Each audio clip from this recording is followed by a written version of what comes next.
বক্তব্য রাখবেন দেশ নেত্রী বেগম খালেদা জিয়া।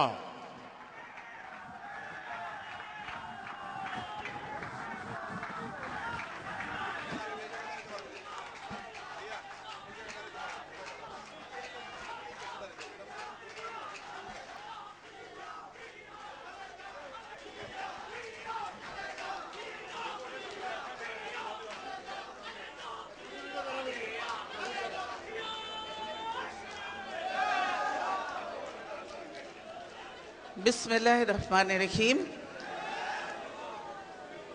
আজকের এই যোগদান অনুষ্ঠানের স্নেহভাজন সভাপতি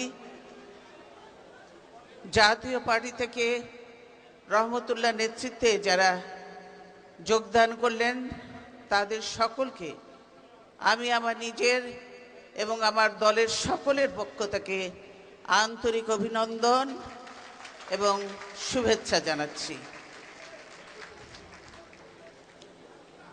এখন থেকে আপনারা বাংলাদেশ জাতীয়তাবাদী দলের সম্মানিত সদস্য হিসেবে সকলেই পরিচিত। আসলে হাতে সময় খুব কম, একটু পরেই নামাজের আজান পড়বে, কাজে আমি আমার বক্তব্য দীর্ঘায়িত করব না। আপনারা বক্তব্য দিয়েছেন, দেখেছেন এখানে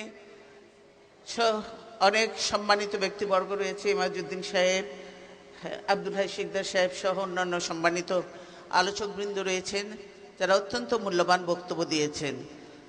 আমি শুধু বলবো যে আপনারা সকলেই যারা রাজনীতি করেন তারা বুঝতে পারছেন যে দেশের কি অবস্থা।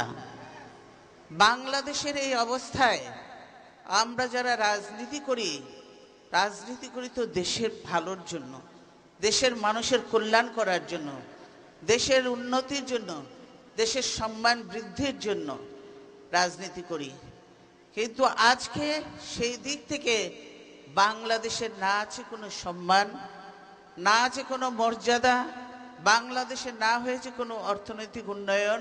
এই বর্তমান সরকার বাংলাদেশকে ধ্বংস করে দিয়েছে।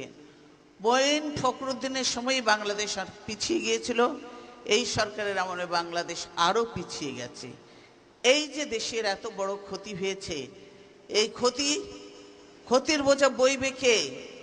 এই যে বলছে যে ইয়াং এদের সব এদের ঘাড়ে এসে পড়বে, এদেরকে এই ক্ষতির বোঝা বইতে হবে, টানতে হবে। সেজন্য আমাদের এখনো যেটুকু সময় আমাদের আছে সেই সময়টুকু আমাদের প্রত্যেকটা মানুষকে কাজে লাগাতে হবে। কি কাজে? দেশের এই বিপদের দিনে দেশকে বিপদ থেকে উদ্ধার করতে, অর্থাৎ আওয়ামী লীগের হাত থেকে দেশকে বাঁচাতে হবে। এই আওয়ামী লীগ কোনো দিনেই গণতন্ত্রে বিশ্বাস করে না এবং গণতন্ত্রের চর্চা করেনি।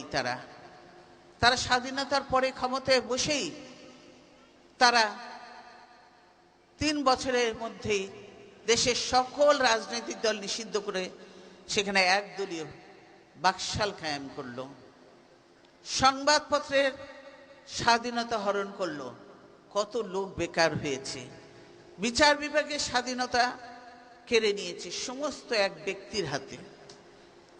এভাবে আওয়ামী লীগের গণতন্ত্র এটাই। এবং তখন দেখেছেন বাংলাদেশে তখন ছিল প্রায় 7 কোটি মানুষ। সেই 7 কোটি মানুষের জন্য যে যুদ্ধ বিধ্বস্ত দেশে সাহায্য এসেছিল, সেই সাহায্য পর্যন্ত 7 কোটি মানুষের ভাগ্যে জোটে নাই। এরা হলো লুটেরা, এরা হলো খুনি, এরা হলো দেশের স্বাধীনতার বিরোধী শক্তি।